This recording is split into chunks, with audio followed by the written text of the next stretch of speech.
Чеченские школьники сегодня смогли поближе познакомиться с творчеством поэтов и писателей современности. В мемориальном комплексе «Слава» прошел литературный вечер. События посвятили предстоящему Всемирному дню поэзии. Много интересного узнала и наш корреспондент. Сегодня здесь звучат только рифмованные речи. Собрал известных поэтов литературный вечер. Вступительную речь сделал известный чеченский мастер пера Эдуард Мамакаев. Одним из своих произведений он, можно сказать, задал атмосферу всему мероприятию.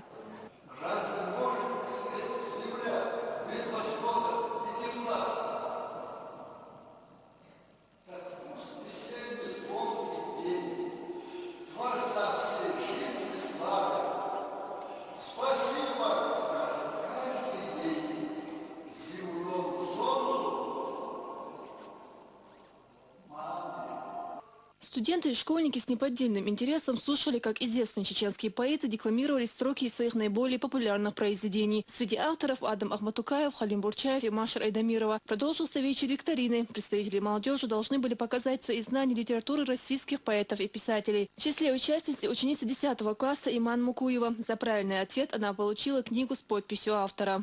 Вопрос по произведению Канта Ибрагимова. Я ответила на него сразу, так как я очень люблю чеченскую литературу. И мне было очень приятно получить книгу, подписанную самим же автором для меня.